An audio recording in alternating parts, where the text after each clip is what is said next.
La marca de la vergüenza. Capítulo 4 del libro del Génesis. Dios declaró que Caín, el primogénito de Adán y Eva, estaba maldito, y colocó sobre él una marca como señal de que aquel que osara matarlo o lastimarlo provocaría la ira de Dios. La marca era un símbolo de la culpa y la vergüenza que llevaría consigo de por vida.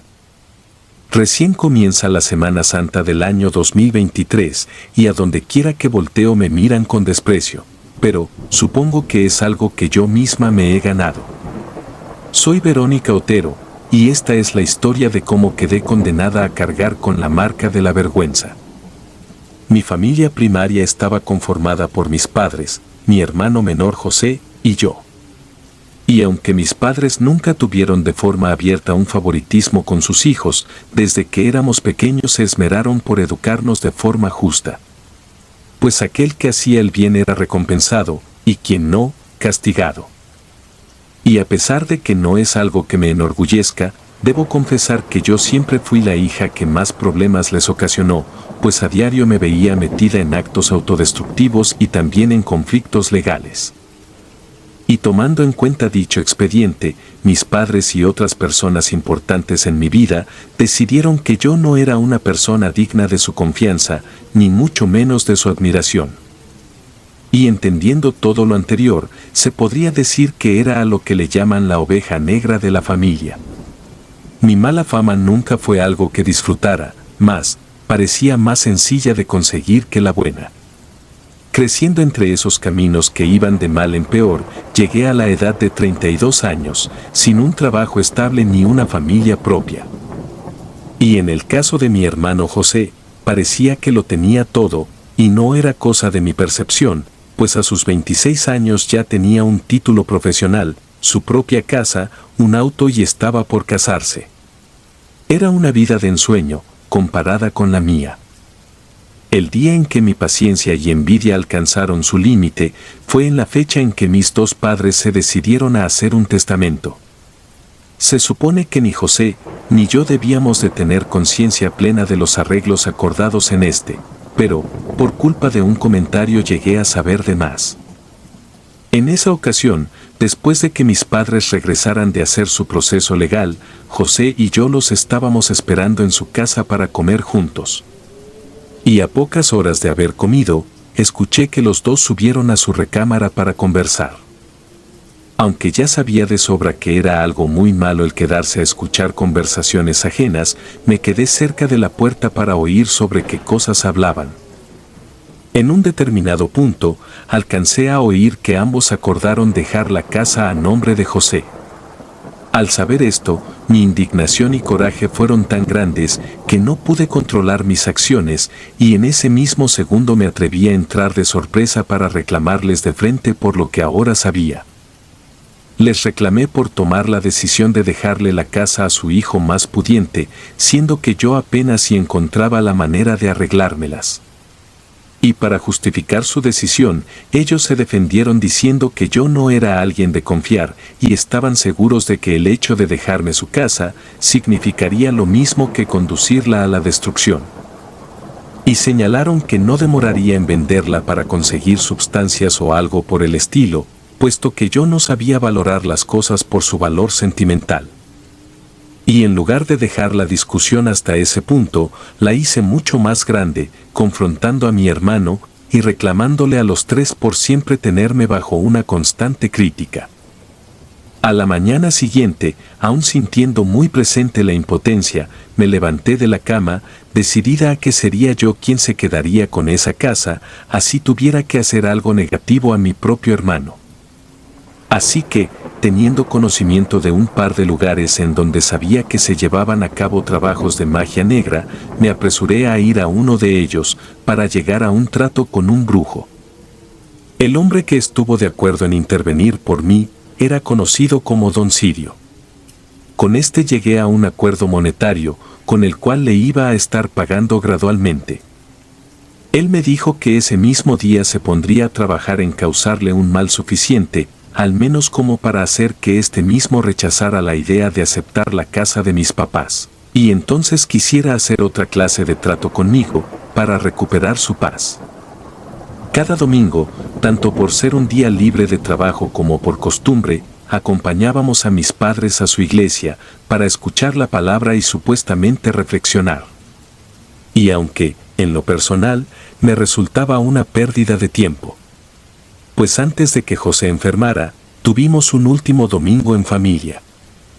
La convivencia era ya lo bastante negativa por los conflictos recientes, mas quedaba en mí la expectativa por las cosas que estarían por ocurrir.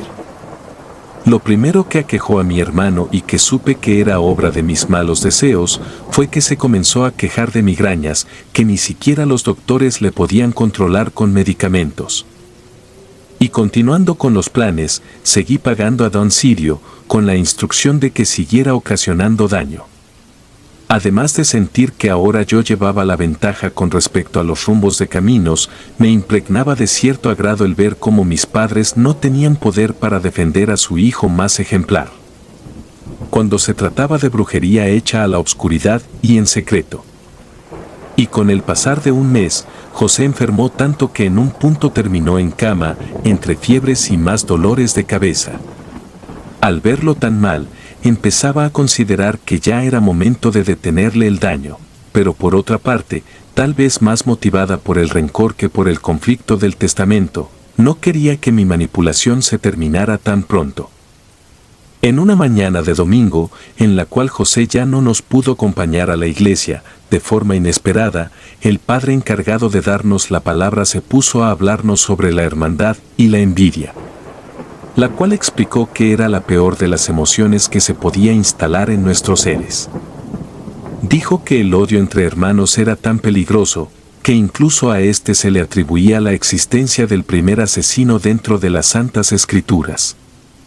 Siendo Caín y Abel los primeros hijos de Adán y Eva, fue el rencor el que se encargó de hacer que Caín atacara a su propio hermano, golpeándolo repetidamente con la quijada de un burro, hasta hacer que éste terminara muerto. Y como castigo a aquel acto tan bizarro y alejado de la divinidad, Caín quedó condenado a llevar consigo una enorme marca en la frente que le diferenciaba del resto. Las palabras dichas por el Padre fueron tan severas que llegaron a lo más profundo de mis malos sentimientos. Tan pronto como salimos de la iglesia, me arrepentí por el daño que le hice a mi hermano menor y sin aguardar un solo minuto, me apresuré a buscar a don Sirio, para pedirle que por favor detuviera los trabajos que aún estaba llevando a cabo. De frente a ese brujo que se ganaba la vida cobrando por hacer daño a las de otros, le insistí en que ya no deseaba ver a mi hermano enfermo. Claro, don Sirio me advirtió que los trabajos de brujería que ya le había hecho se hallaban tan avanzados que no podía asegurarme su mejoría. Y enfadada por notar en este una falta de cooperación con mi nueva petición, le dije que ya no le volvería a dar ni un solo peso. Mientras que me marchaba dándole la espalda, lo escuché gritar que aún le debía pagar por los últimos trabajos y que, si no lo hacía pronto, su siguiente llamada de atención sería mucho más escandalosa. Por desgracia, así como lo advirtió el brujo Sirio, los males de mi hermano no se detuvieron, puesto que la brujería que éste le hizo ya había avanzado lo suficiente. Después de creer que era tan fuerte como para querer pagar por el daño a mi hermano, ahora debía presenciar de frente cómo era conducido a su muerte y llevar mi enorme sentimiento de culpabilidad. Cuando la enfermedad terminó por consumir su joven vida, falleció ante mis ojos. Y aunque no me mencionó una sola palabra, pude ver en su última mirada la enorme decepción que sentía por mí. En el momento en que murió por mi culpa, todo lo que tuve frente a mis ojos era el resultado de mis deseos convertidos en realidad. Era fácil fantasear con algo, pero en la vida real los actos tenían un peso que asfixiaba. El día en que le llevábamos a José a cabo una misa de cuerpo completo, mientras miraba con vergüenza hacia su tumba, escuché la voz de don Sirio presentándose desde la entrada de la iglesia. Y sin pena ni discreción, este exclamó: «Verónica Otero, ahí tienes a tu hermano muerto tal y como me lo pediste, ahora págame lo que me debes». Todos los presentes se escandalizaron, pues mi acto más despreciable había quedado al descubierto. Y sin saber qué decir frente a tantas personas y adentro de la casa de Dios, comencé a llorar de arrepentimiento, mientras los oía reclamarme entre gritos y más llanto. De pronto, antes de que mi cuñada me pudiera levantar la mano, el padre frente al ataúd se puso a hablar en voz alta. Y advirtió a todos que pronto sería castigada por la ira de Dios, porque así era como la palabra lo dictaba. En ese preciso segundo, empecé a sufrir insoportables dolores a lo largo del cuerpo. Y enfrente de tantos ojos de amigos y familiares, mi cuerpo estaba siendo marcado con los estigmas físicos de los que se hablaba en la Biblia. Mis muñecas y mi cuello quedaron rodeados por marcas parecidas a espinas, y en la frente, del mismo modo en que se le castigó a Caín, se me formó una señal enorme para diferenciarme del resto de los hijos de Dios. Ahora, todo aquel que es creyente sabe lo que hice con tan solo verme. Y aunque la ley no pudo hacer nada por tratarse de una acusación relacionada a la brujería, Yahvé demostró que él siempre sería capaz de aplicar justicia entre sus propios hijos. Pues desde que mi hermano José falleció, no solo perdí a mi hermano, sino a toda mi familia, y ya ni mis propios padres me reconocen como hija suya. Hoy comprendo que nada valió la pena y la muerte jamás debe de ser deseada entre hermanos. Señor de la agonía. Para una persona de mal, saber lo que ahora sé no causa ningún impacto. No obstante, para los fieles devotos de las imágenes sagradas, es mejor no escuchar lo que tengo que decir ahora. Pues durante décadas y siglos, la Iglesia nos ha engañado. Si bien no puedo decir que esto lo han hecho en todas, al menos sí puedo asegurar que, no todo lo que se nos ha mostrado como santo, lo es en verdad. Ellos nos hablan acerca del respeto a Dios, siendo que, a veces, son ellos mismos los que se mofan de nuestras creencias. Hoy vengo a hablar sobre una figura santa y enigmática, ubicada en Chile. Algunos lo llaman Cristo de Mayo, mientras que otros se refieren a este como el Señor de la Agonía. De más joven, nunca fui un fanático religioso, a decir verdad, lo detestaba. Sin embargo, mi abuela Alicia era una mujer católica muy entregada y fiel a sus creencias y costumbres. Ella tenía un negocio de comida corrida, el cual siempre prosperaba. Y orgullosa de su buena racha, siempre hablaba con gracia sobre las mandas que le rendía al Señor de la Agonía. Acostumbrara a ofrecerle distintos tributos a cambio de la prosperidad económica. Cada año, camino a la procesión anual, esta nos contaba la historia de que hacía tan especial a aquel Cristo en la cruz. Y su historia iba más o menos así. Corría el año de 1647, cuando, una noche dominada por la desgracia, azotó a la ciudad de Santiago, con un terremoto que destrozó todo a su alrededor. Las estructuras, así como la luz, se vinieron abajo.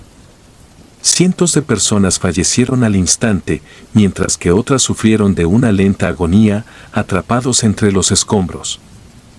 Y de entre todo lo que acabó hecho pedazos, la figura del Cristo de Mayo se mantuvo intacta, a pesar de que la iglesia de San Agustín igual quedó hecha trizas. Al acercarse a esta, los padres y sacerdotes descubrieron que la corona de espinas que antes rodeaba su cabeza, ahora se encontraba alrededor de su cuello. Y sin importar los esfuerzos que hicieron por devolver la corona al lugar original, no consiguieron regresarla a su cabeza.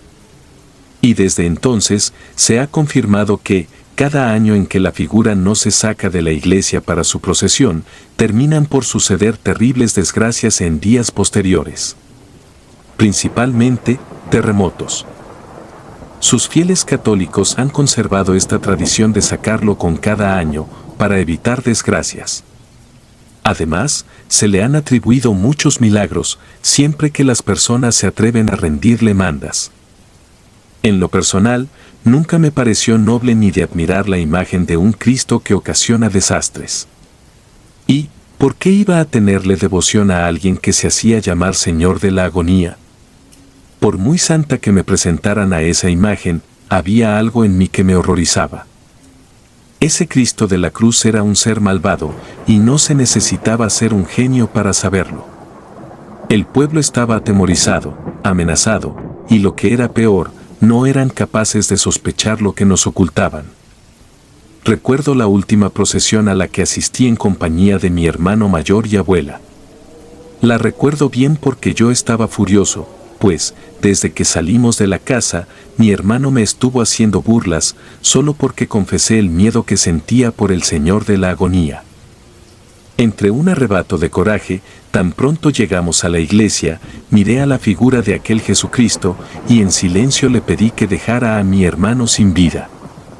Mi rabia fue tan grande que, en el pensamiento, le dije a esa imagen de Jesucristo: si tanto te haces llamar el Señor de la agonía, entonces, haz de él lo que mejor sabes. Por lo que, terminada la procesión, fuimos a pasar el resto de la tarde en el negocio de mi abuela. Como era de esperarse, las peleas con mi hermano continuaron, así como mis deseos por verlo partir. Ahora, desde el punto en donde estoy, considero que aquellos anhelos fueron de lo más enfermos y retorcidos. Sin embargo, en aquel instante, no tuve la conciencia suficiente como para arrepentirme. Y en su lugar, en medio del enojo, me atreví a gritarle: ojalá te ahogues con la comida. Por desgracia, y casi como por obra de alguna fuerza superior, mi hermano empezó a atragantarse con la comida. Un hueso se le había atorado en la garganta. En las venas que se le marcaron en el rostro, pude ver el inmenso sufrimiento que experimentó en un corto tiempo. No pasaron ni siquiera 5 minutos desde el comienzo de su asfixia, y, sin embargo, pareció que, para él, cada segundo se sintió como si hubiese sido una hora. Supe que su muerte no fue obra de una casualidad, ni mucho menos un evento natural. Aquel suceso era la muestra del reciente actuar del Señor de la agonía. Y aunque no existía una manera en que mi abuela me pudiese culpar por la muerte de mi hermano, ella se mantuvo realmente molesta conmigo, al punto de no quererme hablar durante semanas enteras. Tanto ella como mis padres me señalaron por el hecho de no llorar, ni siquiera estando en medio del entierro de mi hermano. Y no es que yo no lamentara su partida, sino que, más bien, no era capaz de procesar lo que estaba pasando. En silencio y con la mirada perdida, me enfrentaba al mayor estado de negación. Luego de su partida, enfrenté cerca de 2 años llenos de malas noticias y eventos catastróficos en mi camino. Y por razones obvias, me negué a regresar a la iglesia y ver de frente a ese Cristo, al que desesperadamente le supliqué por una muerte. Sin embargo, luego de tantas malas vivencias, me sentí en la obligación de hacerle una visita al Señor de la agonía. Muy en el interior, tenía el presentimiento de que, si no me apresuraba a estar de nuevo frente a Él, entonces las cosas seguirían del mismo modo, o tal vez hasta peores. Caminando de nuevo por la entrada que me conducía a Él, pude ver a 2 hombres sentados en una de las bancas. No parecía haber nadie más. Ambos murmuraban y cada tanto se ponían a reír, como si en lugar de rezar se estuvieran contando chistes. «Oye, niño, ¿por qué vienes aquí? ¿No te ves muy contento?», me preguntó uno de ellos, en tono burlón. «He venido en busca de una respuesta», respondí. Casi como si ambos me hubiesen leído la mente, me preguntaron si había hecho alguna clase de trato con el Señor de la agonía. Sin tener nadie más con quien hablar del tema, les confesé lo que deseé 2 años atrás, y la forma tan precisa en que se me concedió. Ambos señores, de aspectos cínicos, me dijeron que, si tenía la suficiente maldad como para desearle la muerte a mi único hermano, entonces, estaba listo para entender cómo es que funcionaban las mandas hechas a aquella imagen de Jesucristo. ¿No te parece extraño que esta figura de Jesús lleve su corona alrededor del cuello, y no en su cabeza?, me preguntó uno de ellos. Y al responderle de forma afirmativa, este se rió, y agregó: «Es porque esta imagen no es más que una burla, y hasta la fecha, la Iglesia no lo ha querido aceptar». Teniendo una plática larga con ambos hombres, se me dio a entender que aquel señor de la agonía no era una imagen santa, sino una demoníaca. En la Biblia dice que Jesucristo curaba a enfermos y velaba por todos sin pedir nada a cambio. Entonces, ¿por qué de la noche a la mañana debíamos de temerle a una figura y de ofrecerle sacrificios propios? Por supuesto, aquello que en verdad habitaba en el Señor de la agonía no pertenecía a la iglesia y a pesar de ello recibía demasiada información.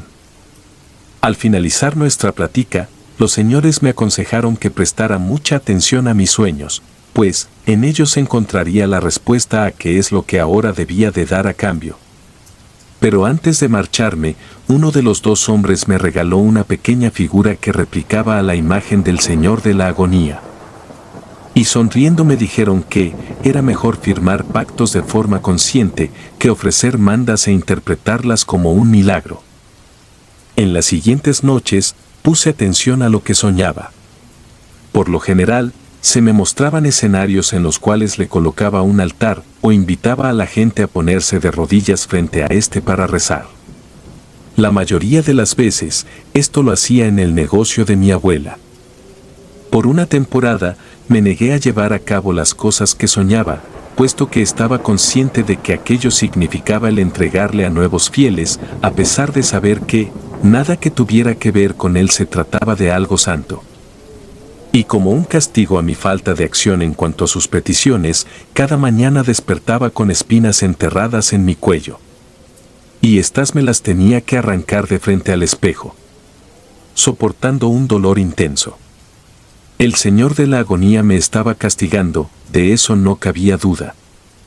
Así que, fastidiado por el círculo de desgracia que no paraba, terminé por llevar a cabo aquello con lo que a diario soñaba. Frente al negocio de mi abuela Alicia, puse un altar dedicado al Cristo de Mayo, y siempre que alguien me preguntaba sobre él, me ponía a hablar maravillas, invitándolos a ser testigos de sus poderes y milagros.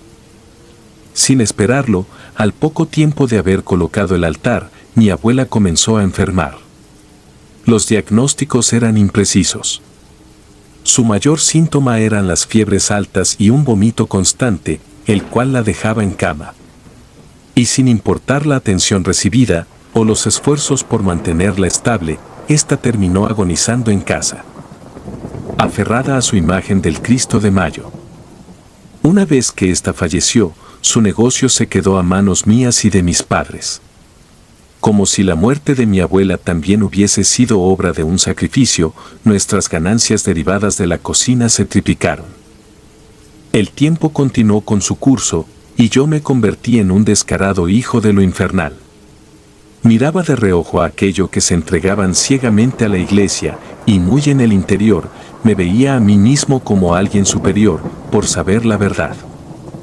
Hoy, a poco más de 10 años de haber suplicado por la muerte de un semejante, he vuelto a asistir a las procesiones del Señor de la agonía.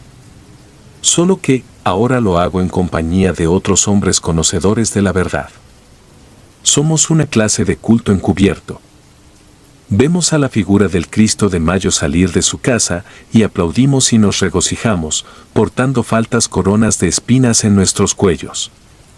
Ellos adoran a un Jesús, y nosotros, a un Satán. El dinero de la iglesia. A nadie nos gusta que se metan con nuestros hijos, ¿cierto? Si hay algo que la Biblia se encargó de remarcarnos bien, sobre todo en el Antiguo Testamento, es que todos aquí somos hijos de Dios. Pero, ¿qué es lo que sucede cuando intencionalmente atentamos entre hermanos? Y la respuesta fue algo que me tocó vivir en carne propia. Pues cuando era mucho más joven de lo que soy ahora, vivía un tanto acostumbrado a hacer el mal cuando había oportunidad, pues pregonaba con la frase que dice, no creo en el dolor, a menos de que sea mío. Tenía un trabajo decente dentro de una central de abastos, y aún con eso, no sentía que fuera suficiente. Y a decir verdad, tuviera lo que tuviera, nunca era suficiente.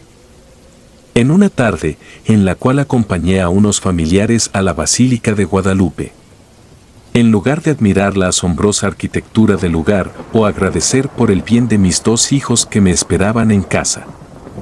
Lo que terminé haciendo fue prestar demasiada atención a la facilidad con la que las personas devotas entregaban monedas y billetes a la iglesia, como si se tratara de simples piezas de metal y papel. Había escuchado que era más fácil que un camello pasara por el ojo de una aguja a que un rico entrara en el reino de los cielos. Y al ver cómo esas personas entregaban su dinero a una iglesia que ni siquiera recordaría sus nombres, sentí la envidia más inmensa y enfermiza, tanto con la iglesia como con aquellos que estiraban sus manos llenas. Así que lleno de incomprensión pensé que, tal vez las metáforas del rico y el pobre servirían en el cielo. Sin embargo, esto era el mundo de verdad, y si los fieles devotos eran los peces entregados, entonces las grandes iglesias no eran más que un tiburón hambriento. Aquella tarde, impulsado por la avaricia y la molestia, me dediqué a tomar una gran parte de esas ofrendas económicas que la gente le dejaba a la Virgen y a su Dios. Y supuse que no era algo lo bastante malo. Ellos nunca lo sabrían, y la iglesia no iba a perder algo realmente significativo para su motín. De todo lo que recolecté en esa visita, conseguí poco más de 200 pesos en puro dinero sagrado. Al principio no me sentí ni mínimamente mal, pues parecía dinero fácil y sin nada por cargar encima. Y debido a lo sencillo que se me hizo tomar dinero de la iglesia, lo continué haciendo cada vez en que podía o que quería sacar algo extra. Y entre mis constantes visitas, incluso descubrí quiénes eran las personas que más monedas donaban y en dónde era que las dejaban. Creí que era yo quien tenía el poder de lo que hacía, hasta que se me fueron presentando las primeras llamadas de atención, y ni aun con eso quise dar un solo paso atrás. En otra de esas tardes de descaradas recolectas, en las que ya me empezaba a llevar conmigo de 300 a 500 pesos, de un instante a otro se desató una intensa lluvia, recién acompañada por granizos. Y mientras me disponía a salir con prisa de la iglesia, un hombre que vestía como sacerdote me detuvo en la salida. Antes de dejar que me marchara me pidió que le mostrara lo que cargaba conmigo en las bolsas, y al ver tantas monedas agrupadas, me preguntó, ¿cada uno de esos centavos te pertenece en verdad? Y como me encontraba desesperado por que éste se quitara del camino y me dejara llegar a casa, le respondí con un insistente sí. Después, lanzando un gesto de incredulidad, me dejó marcharme. En mi casa, cada vez en que llegaba con ese dinero extra, mi esposa pensaba que me lo había conseguido de forma honesta y por mayor esfuerzo en el trabajo, por lo que no tenía ningún testigo de lo que hacía, más que el cielo y el infierno, si es que de verdad existían. La siguiente ocasión en que fui a la misma iglesia para hacer ese lavado de dinero, el mismo sacerdote se apareció enfrente de mí, justo en el momento en que me hallaba tomando montones de monedas con valor de 10 pesos.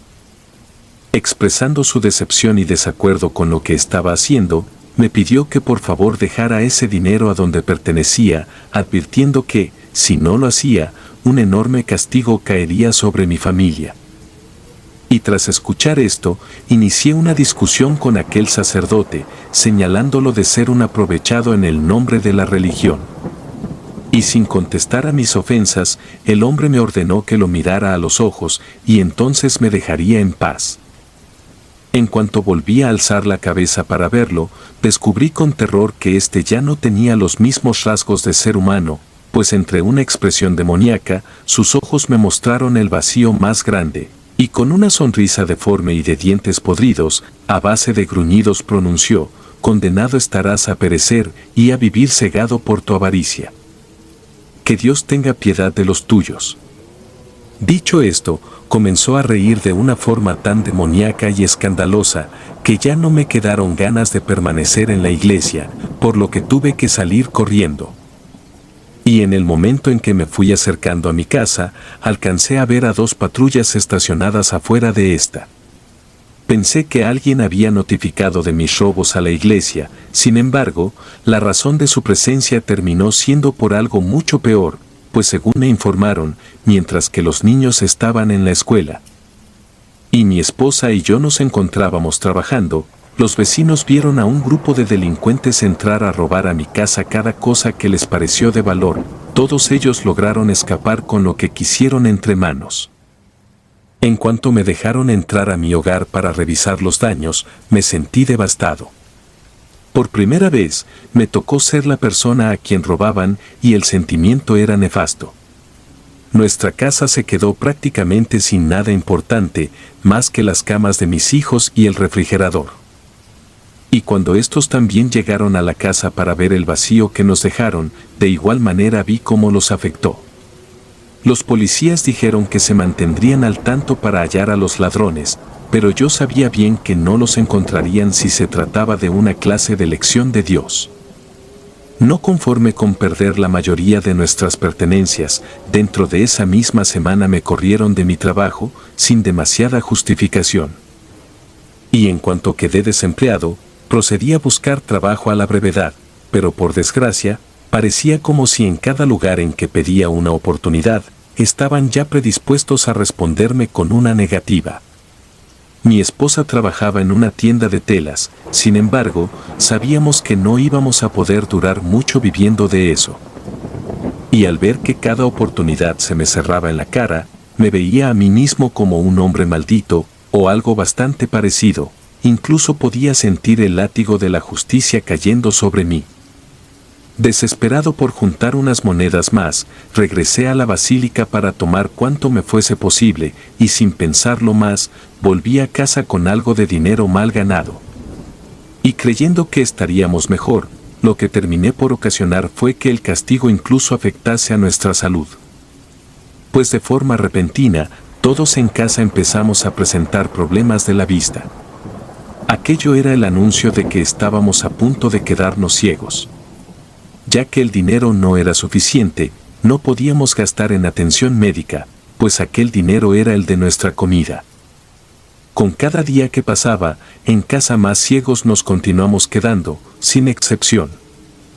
Hubo una mañana en la cual me levanté y me fue imposible distinguir las cosas a mi alrededor, a menos de que hiciera un esfuerzo enorme. Y justo aquí, recordé que aquella manifestación del sacerdote maligno advirtió que quedaría condenado a perecer y vivir cegado por mi avaricia. Y sintiéndome por primera vez arrepentido por lo hecho, me esforcé entre la pérdida de vista y la escasez de dinero, para llegar a la iglesia de la cual había tomado suficiente dinero. Sabía que aquel era el único lugar en donde podía confesarlo, así como rogar por un perdón. En cuanto pude hablar de todo lo hecho con un sacerdote noble y de verdad, éste me habló acerca de los castigos divinos que nos fueron advertidos en la Biblia. Dios Padre nunca hubiese castigado a un hombre que por necesidad llegase a tomar las monedas de su sagrada casa. No obstante, el castigo para una persona avara era bien merecido, y en especial si éste se resistía a ceder ante las advertencias. Pero, entonces, ¿qué puedo hacer para que Dios me perdone?, pregunté desesperado. En respuesta, me dijo que debía demostrar mi arrepentimiento y sentirlo de verdad. De vuelta a cómo se encontraba mi realidad, siendo un hombre pobre y a punto de alcanzar la ceguera total, lo primero que hice al salir fue ponerme de rodillas y suplicar por perdón. Después, prometí que devolvería cada moneda robada y no volvería a tomar nada que no fuera destinado para mí.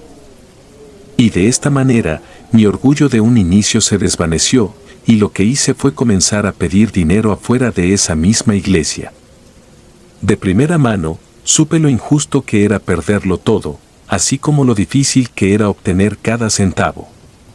Tal y como lo prometí, moneda que la gente me daba, terminaba llevándola al interior de la iglesia para convertirla en parte de las donaciones.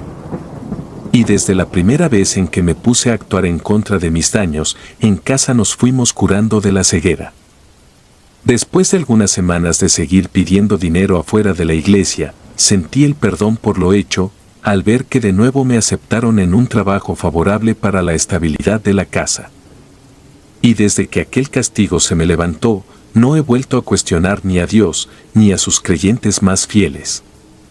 Y por otra parte, he cambiado la comprensión tan destructiva que tenía acerca del dinero. Definitivamente, existen cosas mucho más valiosas aquí. Y aunque no me volví una persona fiel a ir a visitar la iglesia y escuchar las misas, al menos puedo decir que he aprendido del respeto. Pues ahora, gracias a la ceguera del pasado, el día de hoy puedo ver con mayor claridad.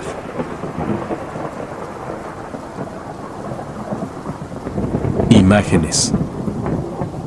Mi nombre es María, y cuando estudiaba en la secundaria, tuve una tarea que básicamente consistía en entrevistar a un adulto mayor para conocer acerca de ellos. Honestamente, no recuerdo exactamente cuál era el motivo o propósito de aquella tarea, pero sí recuerdo dos cosas. La primera, que de inmediato pensé en la persona más genial que yo conocía, la cual también era mi abuela. La segunda cosa, el profesor Marcos Corona, no me aceptó el trabajo, solo me dio la oportunidad de hacerlo de nuevo. Me dijo que debía entrevistar a un adulto mayor que estuviera cuerdo. Para comenzar, debo aclarar que mi abuela está perfectamente bien de sus facultades mentales. No solo eso, sino que, a sus casi 95 años, mi abuela parece tener mejor salud que muchos adultos jóvenes hoy en día. Le pregunté si estaba de acuerdo con que intentara contarlo por aquí, y ella aceptó, pero no quiere que sepan el nombre del lugar donde ocurre la siguiente historia, así como su nombre y el nombre de las involucradas. Esto por motivos que contaré más adelante. Como contexto, supongo que también debo decir que mi abuela proviene de una familia que en su tiempo era muy acomodada. Por aquel entonces, mi abuela estaba pasando por una faceta rebelde, o al menos eso era lo que sus padres decían. Sin embargo, mi abuela siempre afirmó, y yo estoy totalmente de acuerdo, que estaba actuando como cualquier adolescente normal. Cuestionaba algunas cosas, y quería salir a conocer el mundo por su cuenta, nada que un adolescente común y corriente no quisiera hacer. Pero sus padres insistieron en que necesitaba disciplina, así que decidieron que debía ir a un internado católico. Pero como no puedo decir cómo se llamaba exactamente, solo le diré el internado. Y a mi abuela le diré Ana. Al llegar a aquel internado, rápidamente se dio cuenta de que era un lugar riguroso y austero, donde las reglas eran estrictas y la disciplina se aplicaba con firmeza. Aunque mi abuela Ana no permitió que esto la intimidara. Desde el primer día, dejó en claro que no sería una alumna sumisa y que no se sometería fácilmente a las normas impuestas. No me dijo exactamente qué hizo, pero sí que su primera noche la pasó en la habitación de castigo, así que no conoció a nadie hasta la mañana siguiente. Una de las cosas diarias que mi abuela Ana odiaba especialmente era la asistencia obligatoria a la capilla del internado para la misa. Puesto que, a pesar de haber crecido en una casa católica, ella jamás había sido particularmente creyente. Pero como no tenía otra opción, se vio obligada a cumplir con esta regla, a pesar de sus temores. Puesto que, a pesar de no creer mucho en esas cosas, a mi abuela le daba, o más bien, hasta la fecha le da mucho miedo todo el arte sacro. Aquella primera mañana en la capilla, mi abuela Ana notó de inmediato la opresiva atmósfera del lugar. La capilla estaba adornada con una multitud de figuras de santos y varios cristos de yeso. La luz filtrada por las ventanas tintadas le daban al lugar una apariencia sombría. Los bancos de madera crujían bajo el peso de las estudiantes uniformadas mientras tomaban asiento, y mi abuela se decidió sentar en un lugar cerca de la salida, deseando mantener una vía de escape. Pues lo que más la perturbaba eran los ojos de las figuras religiosas, pues cada vez que miraba una de las estatuas, tenía la impresión de que sus ojos de yeso la observaban fijamente, como si estuvieran conscientes de cada uno de sus pensamientos y acciones. No podía evitar sentir que algo oscuro y sobrenatural acechaba en la capilla. La incomodidad creció a medida que avanzaba la misa. Durante la lectura de las escrituras, mi abuela notó algo particularmente extraño, pues, uno de los cristos de yeso, ubicado en el rincón más oscuro de la capilla, parecía diferente de los demás. Sus ojos de yeso no estaban solo pintados, parecían más profundos, brillantes y muy realistas, como si contuvieran una presencia inquietante. La figura parecía mirarla con una intensidad que la llenaba de angustia.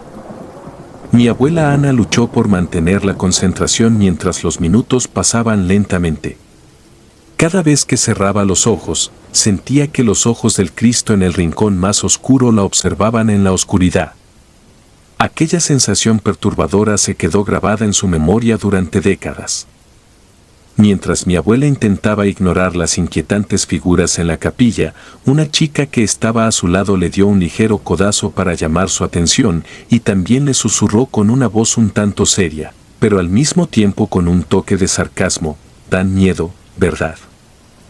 Mi abuela la miró y asintió levemente, sintiéndose un poco acompañada en aquella inquietante situación. La joven desconocida sonrió con ligereza, como si compartieran un oscuro secreto. Al salir de la misa, la chica se presentó: «La llamaré Isabel por petición de mi abuela». Ella le ofreció a mi abuela Ana la posibilidad de unirse a su grupo en el desayuno. Por lo que mi abuela, agradecida por la compañía, aceptó la invitación y se sentó con ellas en la amplia cafetería del internado. Al principio, las chicas hicieron las preguntas habituales, como de dónde venía o por qué sus padres habían decidido mandarla allí. La verdad, todas ellas se hacían muchas cosas, como escapar por las noches a bailes o cosas peores, y de hecho, les pareció gracioso que mi abuela hubiese sido mandada ahí, solo por contestarle a sus padres. Pero en fin, en algún momento de la conversación, la atmósfera se volvió más sombría cuando todos vieron cómo los frailes estaban moviendo un Cristo a otra capilla.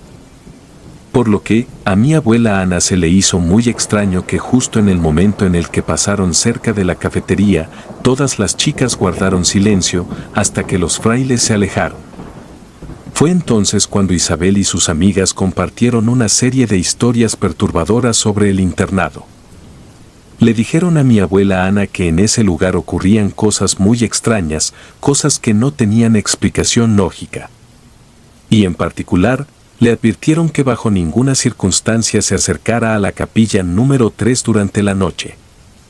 Pues, según las historias que circulaban en el internado, las figuras religiosas cobraban vida después del anochecer y deambulaban por los pasillos del internado.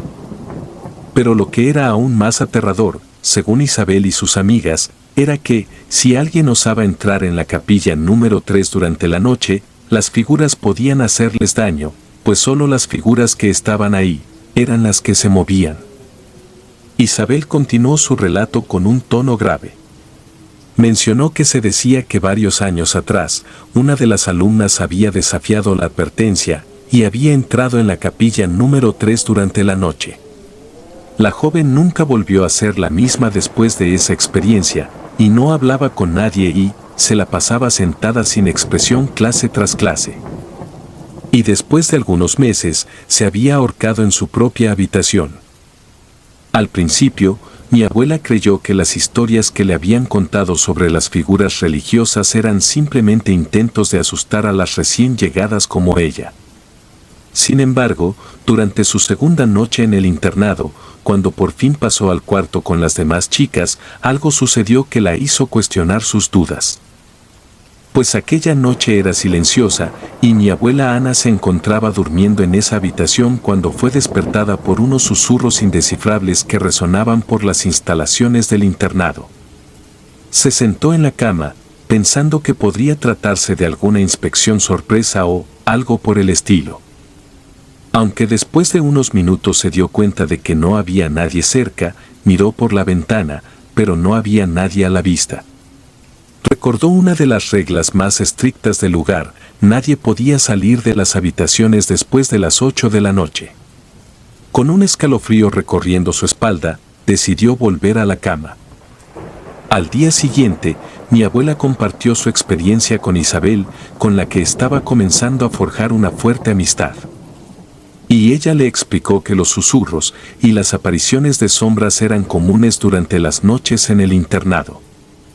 Le dijo que a esa hora era cuando las figuras religiosas parecían vagar por los pasillos, aunque rara vez entraban en la parte de los dormitorios del internado.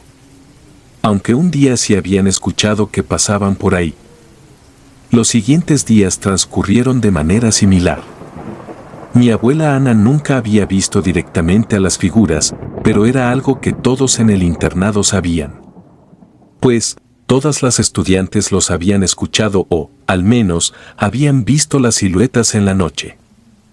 Incluso había escuchado hablar a los maestros sobre aquellos susurros, algunas veces acompañados de pasos, pero todos actuaban como si fuera lo más normal del mundo, lo que la dejaba aún más perpleja.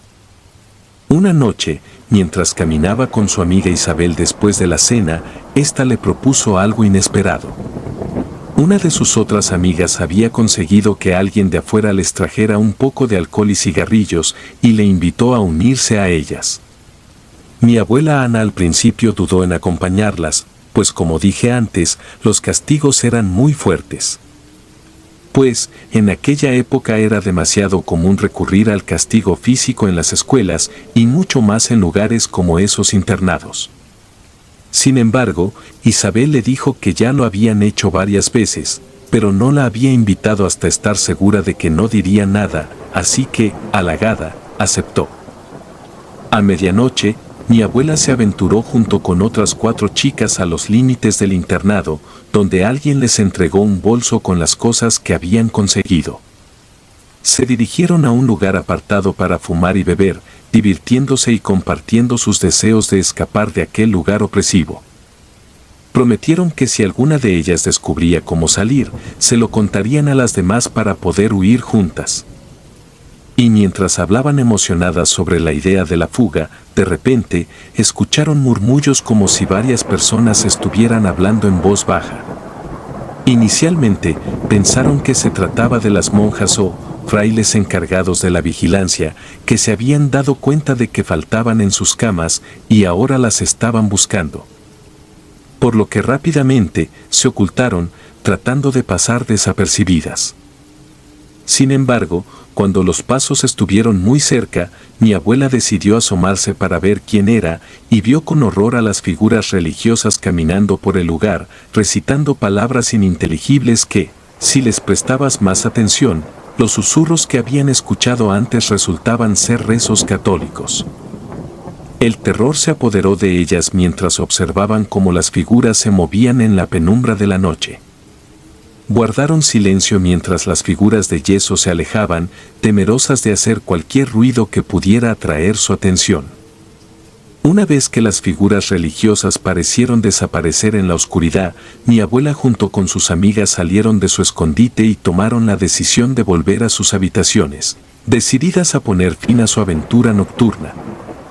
Así que, comenzaron a caminar de manera apresurada, sus pasos resonaban en los pasillos vacíos. Cada tanto, miraban hacia atrás, con el corazón latiendo con fuerza, asegurándose de que nadie las estuviera siguiendo. Parecía que todo volvía a la normalidad en el internado, y la adrenalina de la noche se desvanecía gradualmente. Sin embargo, de repente, escucharon pasos detrás de ellas. Todas miraron hacia atrás con horror y vieron como el Cristo de yeso, que tanto miedo les había causado, caminaba a paso tranquilo en su dirección. La escena era surrealista, era como ver caminar a un perturbador maniquí. Todas sintieron un escalofrío recorriendo sus espinas dorsales. El Cristo de yeso avanzaba lentamente y se escuchaba un susurro muy bajo. Todas retrocedían con terror mientras se daban cuenta de que los susurros eran una oración que comenzó a llenar los oscuros pasillos del internado. Era la voz del Cristo de yeso recitando el credo en latín, un sonido inquietante que resonaba en sus oídos mientras corrían desesperadamente hacia sus habitaciones. Con el corazón latiendo con fuerza, lograron llegar a su habitación y cerraron la puerta. Incluso pusieron una cómoda como barricada, y les contaron a las chicas lo que les había pasado, puesto que con el alboroto se habían despertado. Sintieron un alivio momentáneo. Sin embargo, a los pocos minutos vieron cómo la manija de la puerta giraba, pero la cómoda impedía que se abriera. Sin embargo, durante toda la noche, el sonido de la oración del Cristo de yeso resonó en sus oídos, un eco perturbador que les impedía conciliar el sueño, y no se detuvo hasta que amaneció. A la mañana siguiente, fueron despertadas por la Madre Superiora, quien las hizo levantarse mucho antes de la hora designada. Estaba muy molesta y les decía que habían descubierto que alguien había salido de su habitación durante la noche. Porque encontraron la bolsa con la botella de alcohol y cigarrillos en la capilla número 3. Lo más inquietante era que habían encontrado la bolsa colgada de la mano del Cristo de yeso que las había perseguido la noche anterior. El miedo y la confusión se apoderaron de todas ellas. La Madre Superiora las interrogó minuciosamente, pero ninguna de las chicas pudo explicar cómo la bolsa había llegado hasta la capilla. Y ni tampoco, porque el Cristo de yeso estaba involucrado en aquella perturbadora escena. Ninguna de las chicas que se encontraban en la habitación dijo una palabra. Pues, todas sabían quiénes eran las que solían salir por las noches, pero guardaron silencio no solo por el miedo de lo que habían experimentado la noche anterior, sino también por un código no escrito del lugar. Como resultado, todas las chicas de esa habitación fueron castigadas, y su castigo consistió en limpiar la capilla. Para su mala suerte, mi abuela Ana y su grupo de amigas fueron asignadas a la tarea de limpiar la capilla número 3. Por lo que, el temor se apoderó de ellas mientras se acercaban a la capilla. Pues sabían que aquella parte del internado estaba relacionada con su experiencia previa, y el solo pensar en volver a entrar allí les hacía estremecerse. Sin embargo, no podían protestar ni revelar la verdad sobre su aventura nocturna, ya que eso solo habría empeorado su situación. Así que, sin más remedio, comenzaron a limpiar la capilla en silencio, trabajando lo más rápido posible. Cada una de ellas podía sentir los ojos de las figuras religiosas observándolas, una presencia opresiva que las hizo sentir incómodas y asustadas. Solo querían terminar lo antes posible y alejarse de aquel lugar.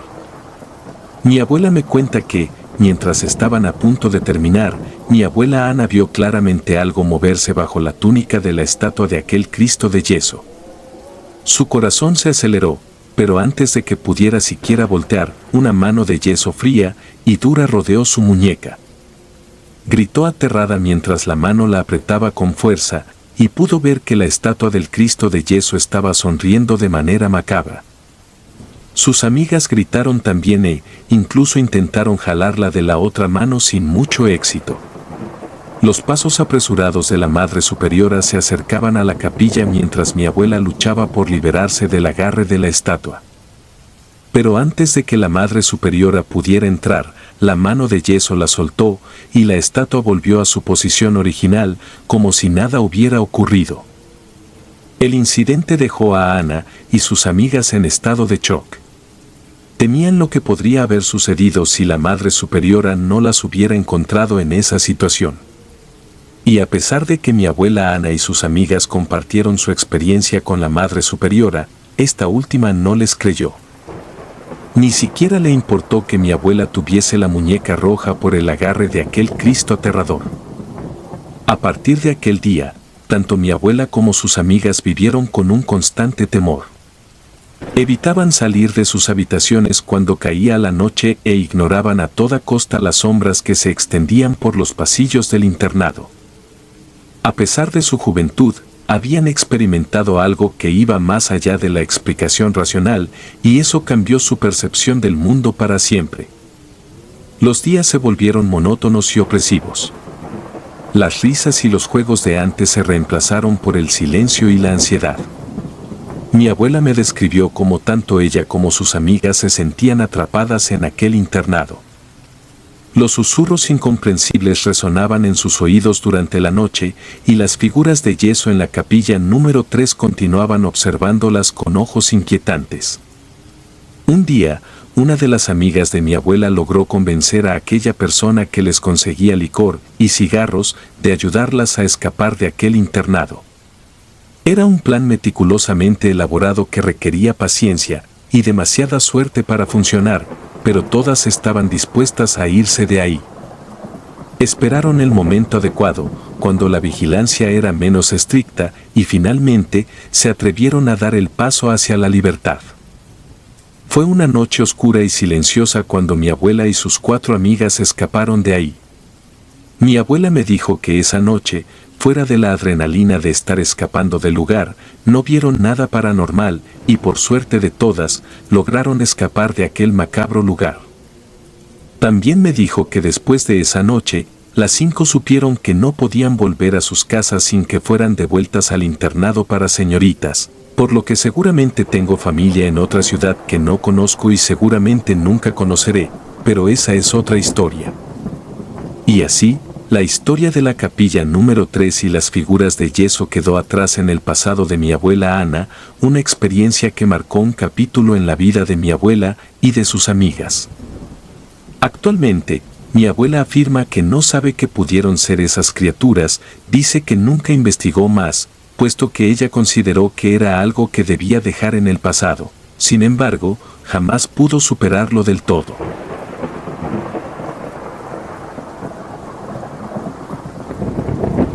El Padre Tomás. Hace algunos años, cuando yo era todavía un joven sacerdote, recibí una llamada de un padre angustiado. Pues su hija de 15 años, que había estado mostrando signos de comportamiento errático durante algún tiempo, había empeorado drásticamente en los últimos días.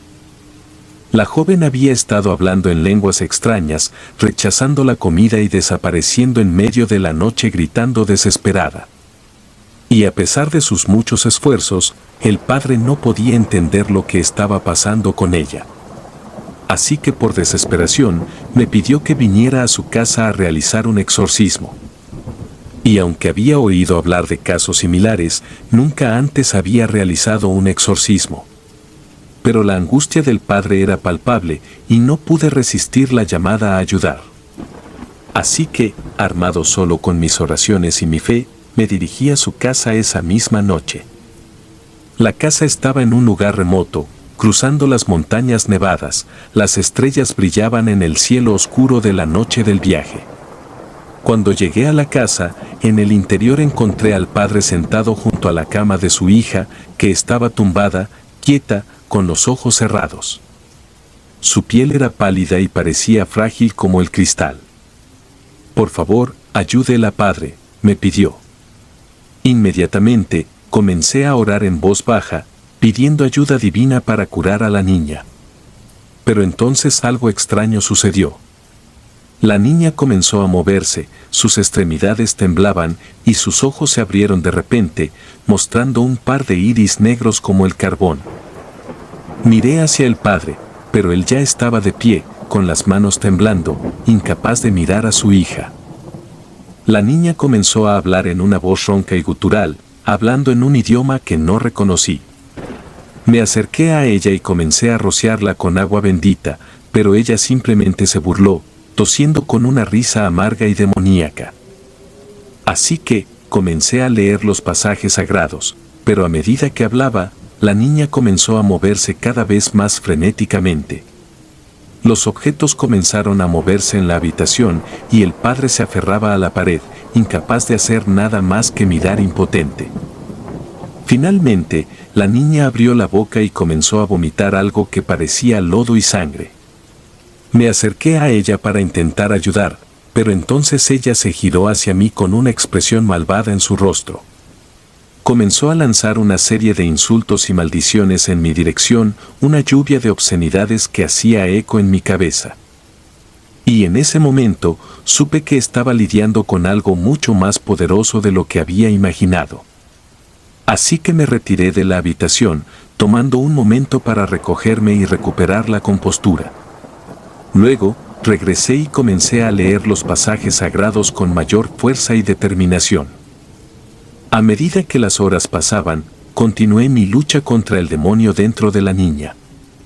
El olor a podrido y la temperatura de la habitación aumentaban y el aire se llenó de un zumbido constante. Pues a veces la niña se calmaba, pero luego volvía a la furia demoníaca. Había una pequeña ciudad en el corazón de Europa que parecía estar a salvo del mundo y sus misteriosos secretos. Pero en la pequeña casa de los Jones, en el borde de la ciudad, se estaba librando una batalla contra una fuerza oscura. Los Jones habían vivido en esa casa durante años, pero las cosas habían comenzado a ponerse extrañas desde hace unas semanas. Pues los ruidos extraños en las noches, las puertas que se abrían y cerraban solas, los objetos que se movían sin explicación.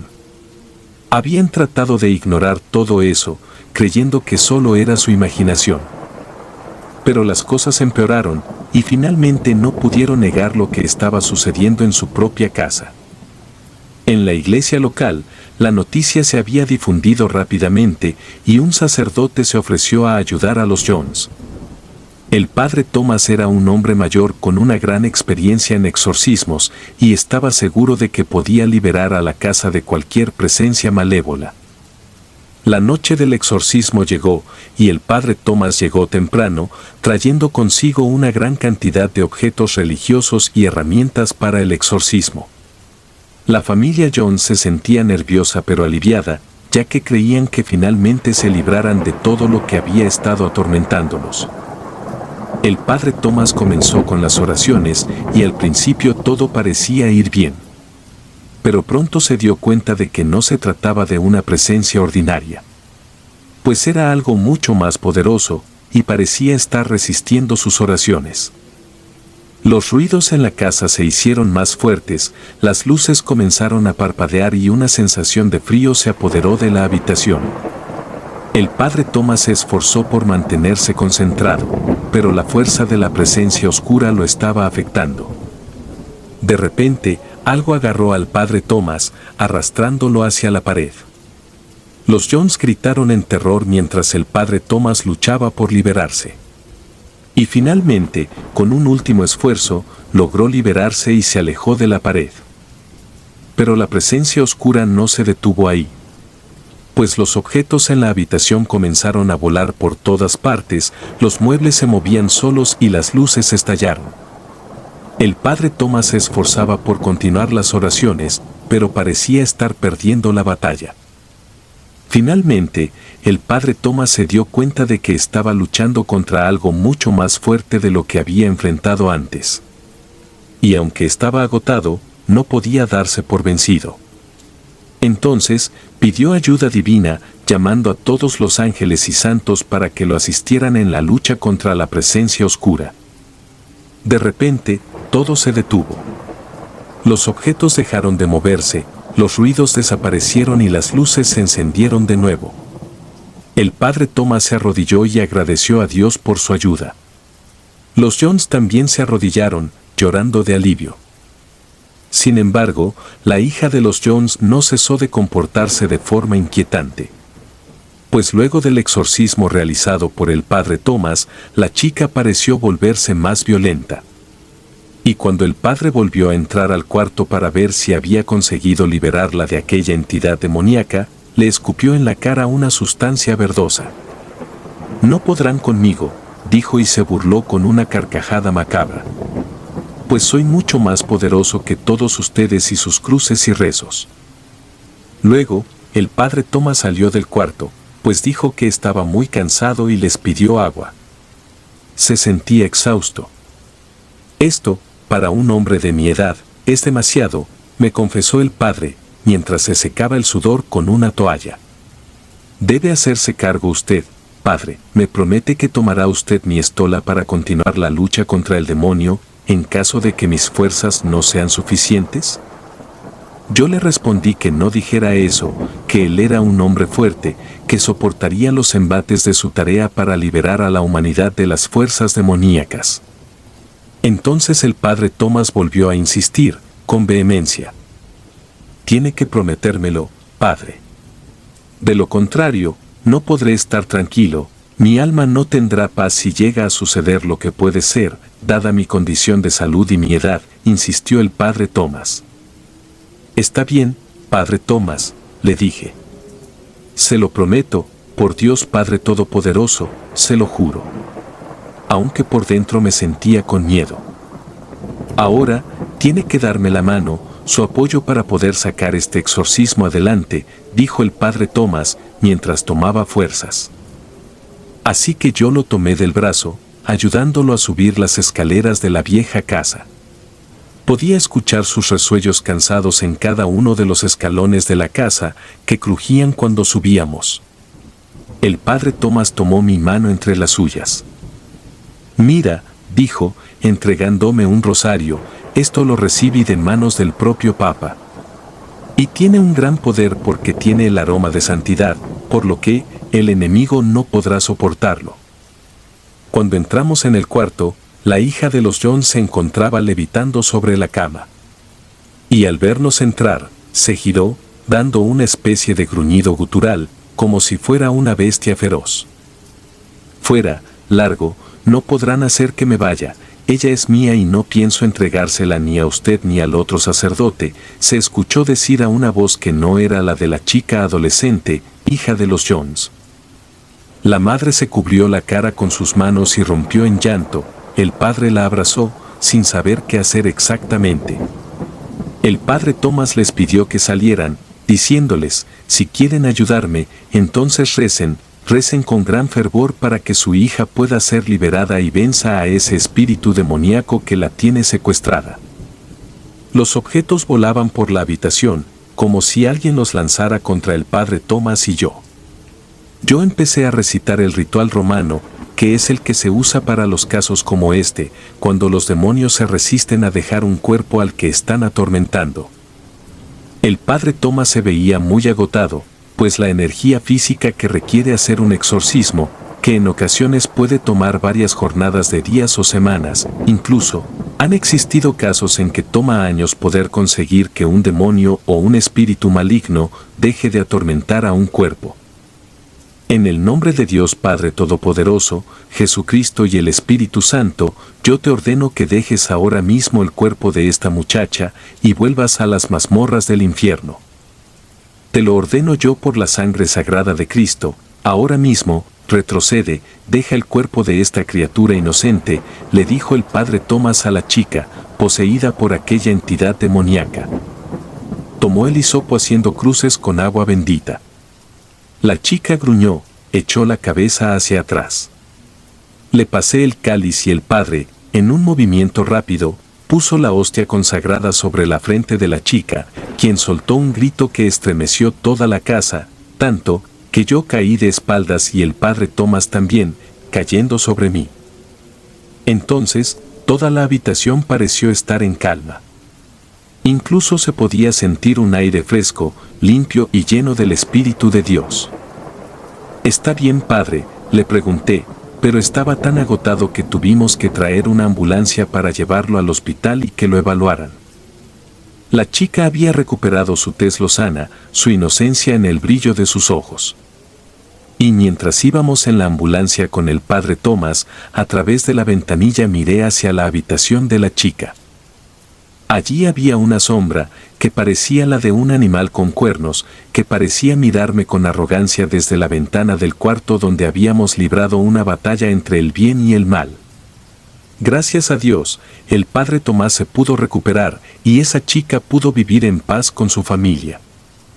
Por mi parte, este caso es algo que nunca voy a olvidar y es una enseñanza de la cual espero poder ayudar a muchas más personas que la necesiten.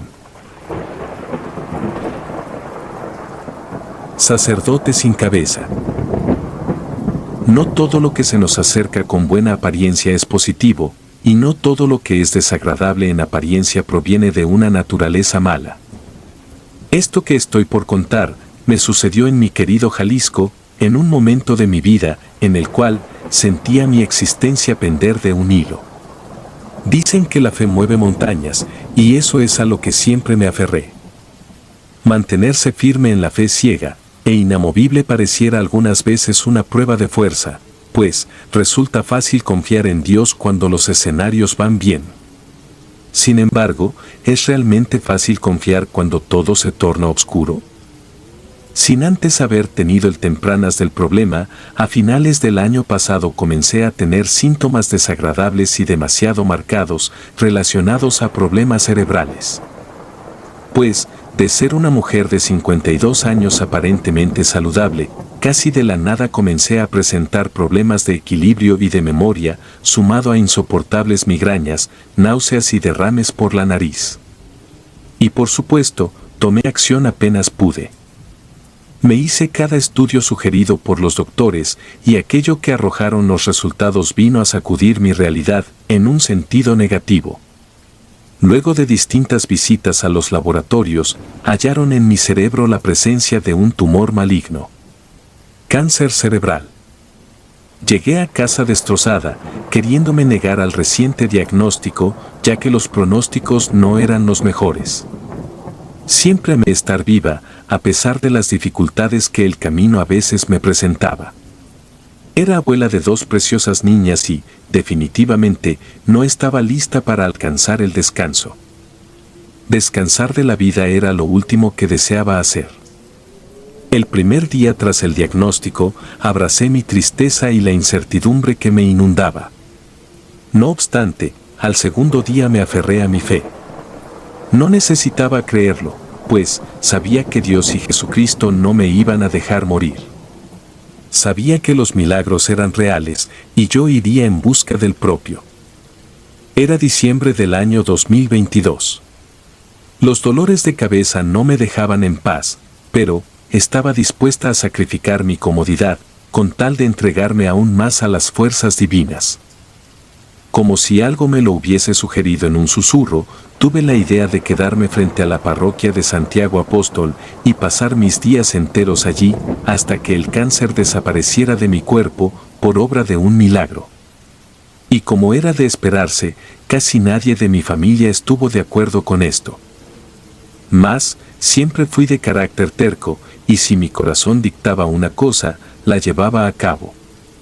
De nuevo, con la convicción en mi fe. La primera noche me la pasé sola. Muchos podrían pensar que fui víctima del temor, pero lo cierto es que me sentía a salvo enfrente de la casa de Dios. Hubo corrientes heladas, obscuridad en el cielo y silencio alrededor. Mas, estaba segura de lo que hacía allí. Pasando a la segunda noche, gran parte de esa tranquilidad inicial se vio perturbada por algo que jamás imaginé que llegaría a presenciar. Pues, recargada en un árbol, dormitando en la soledad de la madrugada, me pareció escuchar un sonido muy extraño a lo lejos. Parecía que el viento traía lamentos, parecía que la noche lloraba y advertía de algo que se aproximaba. Y sin mover un solo dedo, me resistí a tener miedo. Pues, tener miedo no era algo que se llevara con la fe hacia el Señor, por lo tanto, me negué a caer en las provocaciones del maligno. Esa clase de cosas a veces solían ocurrir dentro y fuera de las iglesias. Incluso a mitad de las misas, había ocasiones en las cuales se manifestaban gritos o gruñidos. Según se nos explicó, se trataba de inmundicias infernales, tratando de llamar la atención. Recordando esto último, fui controlando mi temor a medida que los sonidos extraños aumentaban. De pronto, y con una fuerza anormal, escuché el golpe de una campana. El problema era que aquel sonido no provenía de la campana de la parroquia. No existía otra cosa alrededor que le diera explicación. Y debo reconocer que, a partir de aquí, mi miedo se vio disparado. Sabía que estaba incorrecto, sin embargo, lo inexplicable me hacía estar en alerta. Pues, nunca llegué a ser testigo de algo semejante. Al dirigir la mirada hacia la derecha, vi a algo espantoso, levitando a unos centímetros del piso. Por la distancia a la que se encontraba, me fue difícil distinguir su forma. Solo alcanzaba a ver algo negro, dirigiéndose hacia donde estaba yo. Y sin caer doblegada por el temor, cerré mis ojos y comencé a pronunciar en voz alta el Padre Nuestro. Conforme más avanzaba en mi rezo, más intensa se volvía la corriente de aire. Quise resistirme a abrir los ojos, pero mi sentido común me obligó a hacerlo. Y fue justo aquí que me vi presa del terror. Y no estoy hablando de un terror cotidiano. No estoy hablando del terror más grande que se puede experimentar. Esa sensación que estremece a los corazones, que roba el aliento y nos hace creer que estamos a punto de fallecer. Tan pronto como abrí mis ojos, vi a una grotesca manifestación. Era un espíritu, vestido de sacerdote. No se le podían ver los pies, y sin embargo, aquello no era lo peor. Pues aquella aparición no tenía cabeza. Lo único que se le podía apreciar era su cuello, el cual parecía derramar sangre. Y desde el segundo en que mi mente distinguió que me encontraba frente a la manifestación de un sacerdote sin cabeza, tuve el impulso natural de salir corriendo. Dudé que esa cosa buscara acercarse a mí con buenas intenciones. Y por su bizarra imagen, debía de ser una criatura proveniente del infierno, quizás una aparición que buscaba burlarse de Dios y su santidad. Fuese lo que fuese, buscaba algo de mí. Pero por mi parte, continué corriendo, mirando hacia atrás cada tanto. Aquel sacerdote sin cabeza continuaba tras mis pasos. Así que, con el corazón acelerado, preferí dirigirme de vuelta a mi casa. Y tan pronto como llegué, le puse llave a la puerta y subí a despertar a mi hija mayor para contarle lo que recién había visto. Ella me dijo que ya había escuchado una leyenda que hablaba sobre dicho ser, pero, como todo en los tiempos actuales, el último pensamiento señalaba a la historia de falsa. A la mañana siguiente, volví a las afueras de la iglesia y hablé con uno de los padres sobre lo que me sucedió. El padre me habló sobre la misma leyenda mencionada por mi hija. Yo misma no podía creer que no hubiese escuchado acerca de ello en todo el tiempo que ya llevaba viviendo allí. Según me explicó, en la historia de esa parroquia existió un sacerdote, el cual era bastante querido y respetado por los devotos. Sin embargo, y como era usual en la antigüedad, tanta buena fe del hombre terminó por ser señalada de forma negativa. Así que, quienes no le guardaban el mínimo aprecio, se encargaron de acusarlo por herejía, afirmando que éste sostenía pactos con el diablo. La noche en que las malas acusaciones, hechas por personas de la misma iglesia lo superaron, vencieron el mal y la violencia, por sobre todas las cosas. Por lo que, el sacerdote acusado fue colgado, y posteriormente decapitado. Desde entonces, la opinión de las personas se ha mantenido dividida entre aquellos que afirman que éste sí hacía pactos con el demonio y los que defienden que era una persona inocente. Al final, la verdad solo la conocían las paredes de la parroquia. Y en lo personal, me negaba a averiguar si se trataba de un ser de luz o uno demoníaco. Solo sabía que no quería ver de nuevo a ese espíritu en mi camino. Por otra parte, aún quería pasar mis días y mis noches cerca de esa casa de Dios, y no iba a permitir que una aparición me hiciera dar un solo paso atrás. A una semana de haber estado frente al sacerdote sin cabeza, el diagnóstico apuntó a que el tumor había crecido. En vez de mejorar, o tan solo quedarse igual, comenzaba a empeorar. ¿Acaso aquel fantasma decapitado influyó en mi mala evolución? Me pregunté. Y de nueva cuenta, prefería aferrarme a mi fe antes de que dejarme invadir por tratamientos. Sabía que la fe me sanaría, pero tenía que ser firme, sin dudar, sin temer y sin correr. A pesar de la desaprobación de mi familia, me seguí quedando afuera de la parroquia, con el deseo de curarme y no tener que volver a ver otro espíritu a los alrededores. El mes ya se estaba acercando a su final. Para entonces, me sentía cada día más débil, nauseabunda y harta por las migrañas. Las noches, de igual manera, se seguían haciendo más y más frías, al punto de hacer arder la piel y entumecer los dedos. Faltando poco para Navidad, enfrenté otra noche solitaria afuera de la parroquia. Tanto por el sueño como por mi debilidad, me quedé dormida cerca de las 2 de la madrugada. Aquella noche, tuve un sueño escalofriante. En este, se me fue recreada la escena de las torturas y la ejecución al sacerdote. Fue como si hubiese podido estar allí, siendo testigo de su dolor. Lo oí suplicar por piedad y rezar en voz baja. En mi sueño no podía estar segura de nada. Pero, por la manera en que se le veía al pobre hombre, con el rostro repleto de lágrimas, pensé que él no había hecho nada malo. Interrumpiendo el sueño de forma repentina, sentí como el golpe de una fuerte corriente de aire hacia mi dirección. Abrí mis ojos, y allí estaba él.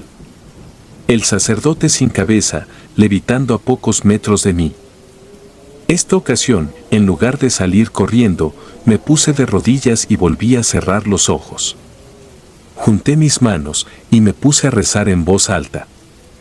De pronto, sentí a éste apoyando sus manos sobre mi cabeza. Lo que sucedió después fue algo que me cuesta poner en palabras.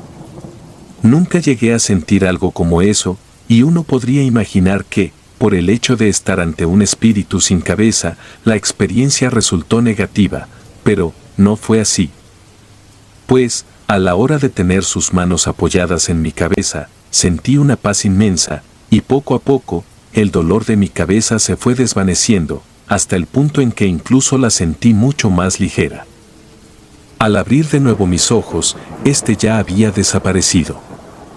Al día siguiente, fui a los laboratorios para que me volvieran a hacer los estudios. Y como obra de un milagro, descubrimos que el tumor ya no estaba. Justo como le rogué a Dios, el cáncer había abandonado mi cuerpo. La fe movía montañas, y de eso ya no me quedaba dudas. Desde entonces, cada vez en que escucho hablar sobre apariciones o espíritus, suelo poner en tela de juicio si es que estas en verdad son buenas o malas.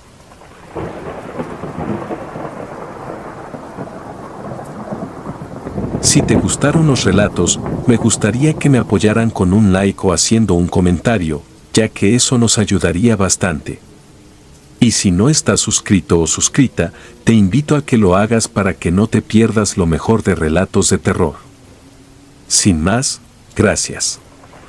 Relatos escritos y adaptados por Dea Martín, Alula y Andrés Castaño.